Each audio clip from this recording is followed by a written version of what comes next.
नमस्कार दोस्तों, मैं डॉक्टर तृप्ति आपका बहुत बहुत स्वागत करती हूँ आपके अपने चैनल। दोस्तों, आज इस वीडियो में मैं बताने वाली हूँ कि हार्ट अटैक आने से पहले ऐसे कौन कौन से लक्षण हैं जो दिखाई देते हैं आपके शरीर में। कहीं वो लक्षण आप में तो नहीं। दूसरा कि घर पर रहकर ही आप अपने हार्ट की ब्लॉकेज का पता लगा सकते हैं बिना किसी एंजियोग्राफी, बिना किसी टेस्ट के। जानते हैं कि क्या क्या लक्षण, क्या क्या सिम्टम्स होते हैं हार्ट अटैक के। नंबर 1 सिम्टम है पेन। जो दर्द होता है वो आपको महसूस होगा कि सीने में लेफ़्ट साइड या फिर लेफ़्ट आर्म पे आपको भारीपन महसूस हो रहा है, हैवीनेस लग रहा है, या फिर ये दर्द हो रहा है कहीं आपके सीने में लेफ़्ट साइड, या फिर आपके हाथ में दर्द हो रहा है।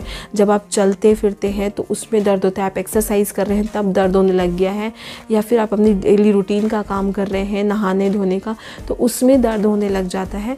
तो इसे ही हम कहते हैं कि आप अपना ब्लॉकेज टेस्ट करवाएं या फिर अपने हार्ट को टेस्ट करवाएं कि क्या उसमें कोई दिक्कत है, उस वजह से ये पता चल सकता है। दूसरा जो लक्षण है वो होता है कि बर्निंग सेंसेशन। ऐसा लगेगा आपको कि सीने में कुछ जलन सी, कोई चुभन सी हो रही है, और कई बार ऐसा होता है ये बहुत ज़्यादा बढ़ जाती है, तो ये भी एक लक्षण है हार्ट अटैक का। दूसरा कि आपको बहुत ज़्यादा कभी कभी अचानक से पल्पिटेशन होने लग जाती है, घबराहट होने लग जाती है, ये भी हार्ट अटैक का एक लक्षण है। और चौथा जो लक्षण है वो है कि आपको बहुत ज़्यादा बैठे बैठे भी आपको पल्पिटेशन होने लगेगी, बहुत ब्रेथलेसनेस हो जाएगी, सांस लेने में दिक्कत होने लग जाती है। आप थोड़ा भी स्पीड लेते हैं, जैसे आप नॉर्मल चल रहे हैं तो ठीक है, थोड़ा ही स्पीड लेते हैं अगर वॉकिंग में, तो आपको पेन होने लग जाता है सीने में, और साथ ही सांस लेने में दिक्कत होने लगती है। तो ये कुछ लक्षण है जो कि हार्ट अटैक होने से पहले या हार्ट अटैक के पेशेंटों में देखने को मिलते हैं। दोस्तों, जो हार्ट अटैक का जो सिम्टम्स हैं, जो लक्षण हैं, उसमें हम कैसे अंदाज़ा लगा सकते हैं बिना एंजियोग्राफी किए हुए कि आपको कितनी ब्लॉकेज है आपके हार्ट में। नंबर 1 कि जब आप नॉर्मल वॉक कर रहे हैं और आपको कोई पेन नहीं हो रहा, लेकिन जैसे ही आप थोड़ा स्पीड लेते हैं, थोड़ा भागने की कोशिश करते हैं, तो आपको सीने में दर्द होने लग जाता है, तो इसका मतलब है कि आपका जो ब्लॉकेज है वो 70% है। जैसे ही आप स्पीड लेते हैं तो आपको सीने में दर्द होता है, तो 70% ब्लॉकेज है। लेकिन जब आपको ऐसा लगता है कि आपके जो डेली रूटीन का आप काम कर रहे हैं, जैसे कि आप सीढ़ियाँ चढ़ना उतरना कर रहे हैं या फिर वॉक कर रहे हैं, ऐसे में आपको सीने में दर्द होता है, तो इसका मतलब कि आपका ब्लॉकेज जो है वो 80% हो गया है।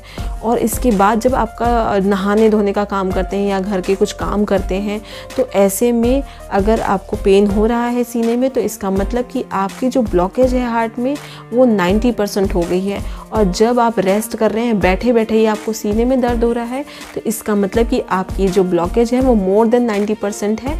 तो इससे आप संभल जाइए, इससे आप अंदाज़ा लगा लीजिए बिना एंजियोग्राफी के कि आपका ब्लॉकेज कितना है। दोस्तों, सिर्फ ये अंदाज़ा ही लगेगा, मैं आपको एक्यूरेट नहीं बता रही हूँ।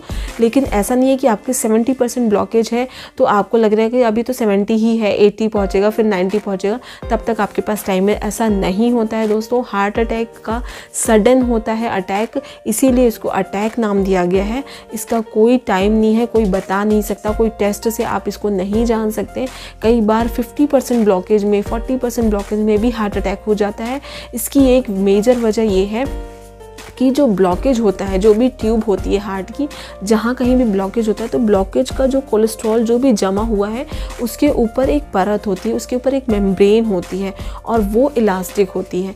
ठीक है, जैसे ही वो थोड़ी सी भी आपको प्रेशर हुआ या फिर कोई ऐसी इमोशनल बात हुई या कुछ भी आपको ऐसा लगा स्ट्रेस की वजह से, कि अचानक से वो बर्स्ट हो सकती है। कभी कभी ऐसा लगता है कि अभी मैंने इस इंसान से, आदमी से बात करी 5-10 मिनट पहले, और सडन ही उसकी हार्ट अटैक से डेथ हो गई। तो ये वजह हो सकती है कि जो मेम्ब्रेन होता है वो बर्स्ट कर जाता है, वो टूट जाता है, और उसके अंदर का जो केमिकल है वो पूरे ट्यूब में फैलकर उसे ब्लॉक कर देता है, और सडन ही हार्ट अटैक की वजह से डेथ हो जाती है। तो ऐसा कुछ भी मेजरमेंट फिक्स नहीं है कि आपको हार्ट अटैक 80%, 90% ब्लॉकेज के बाद ही होगा। तो ये बहुत जानना ज़्यादा ज़रूरी है आपके लिए। दोस्तों, कई बार ऐसा होता है कि आपको हार्ट की प्रॉब्लम है, आपको सीने में दर्द हो रहा है, और आपसे डॉक्टर कहता है कि आप ईसीजी करा लीजिए, आपको पता चल जाएगा कि हार्ट की क्या प्रॉब्लम है। लेकिन मैंने खुद के प्रैक्टिस में भी कई बार ये चीज़ नोटिस करी है कि आपका 90%, 80% ब्लॉकेज है, लेकिन आपने ईसीजी कराया, वो नॉर्मल आता है। कई बार ऐसा होता है कि कई पेशेंट आके कहते हैं कि मैंने 10 बार 20 बार ईसीजी कराई और मेरा ईसीजी तो हमेशा नॉर्मल आता है, मुझे तो हार्ट की कोई प्रॉब्लम ही नहीं है। तो ये ऐसी वजह है, इसका एक मेजर कारण है कि जब आप ECG कराते हैं उसमें बहुत सारी लीड्स लगाते हैं आपके सीने पे, आपको लिटाकर उसमें लीड्स लगाई जाती है। तो जब आप लेटे होते हैं और रेस्ट की पोजीशन में होते हैं उस वक्त क्या होता है कि ब्लड की सप्लाई अच्छी होती है हार्ट में, और साथ ही उस वक्त आपको दर्द नहीं होता, लेटने में रेस्ट करने में आपको दर्द महसूस नहीं होता। तो उस समय जो ECG का मेज़रमेंट आता है वो नॉर्मल आता है मैक्सिमम टाइम। लेकिन जब आपको दर्द उठने में, चलने में या फिर भागने में होता है तो उस समय अगर आपका ECG चेक किया जाए तो ही वो आपको बताएगा कि कितनी ब्लॉकेज है और आपकी हार्ट की प्रॉब्लम कितनी है। तो जो ये ECG का है, अब नया एक टेक्निक आ गई है जिसे ट्रेडमिल टेस्ट या स्ट्रेस टेस्ट भी कहते हैं। उसमें क्या होता है कि जब आप भाग रहे हैं, आप थोड़ा स्पीड बढ़ा के चल रहे हैं, तो उसमें आपका ECG टेस्ट होता है और उस दौरान ही आपको पता चल पाता है कि आपकी हार्ट में क्या क्या प्रॉब्लम्स हैं। दोस्तों अब जानते हैं कि ये जो हार्ट का ब्लॉकेज होता है वो क्यों होता है और किस एज में शुरू होता है। दोस्तों जब आप बच्चे होते हैं, अब बच्चा जब एक बड़ा होता है, जब तक वो बड़ा होता है तब तक जो भी उसने फ़ैट या कोलेस्ट्रॉल या कुछ भी जो भी खाया है वो फ़ैट का जो यूज़ है वो बॉडी के बड़े होने में यूज़ हो जाता है।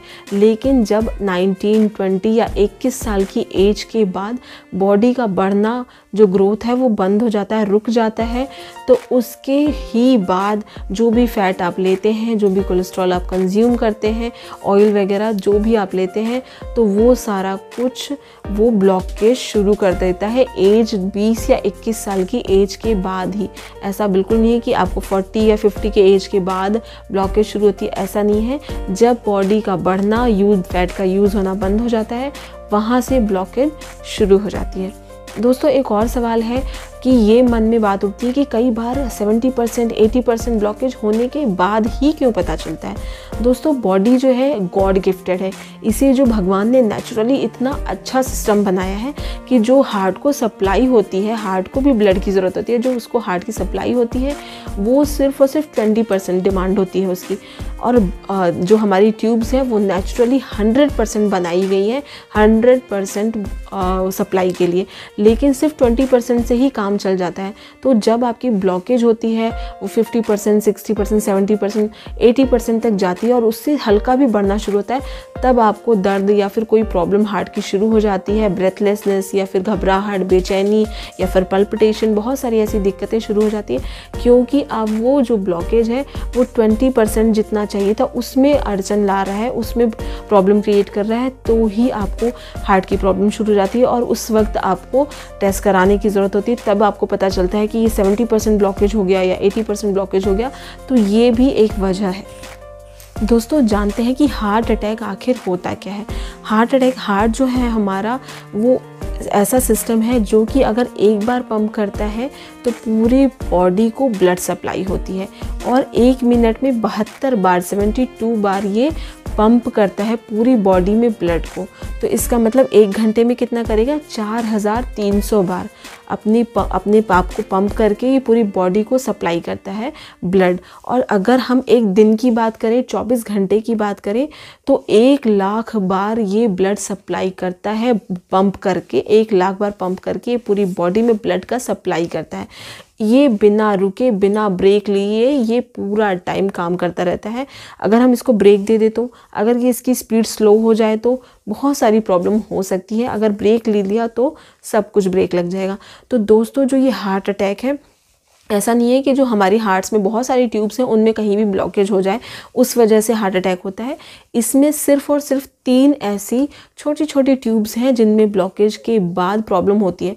अगर हार्ट पूरी बॉडी में ब्लड सप्लाई कर रहा है तो हार्ट को भी ब्लड की सप्लाई की ज़रूरत है। तो जब ये हार्ट को ब्लड सप्लाई जो करती हैं उसके लिए उसने 3 छोटे छोटे ट्यूब्स को चुना हुआ है, वो है जिन्हें कोरोनरी आर्टरीज कहते हैं।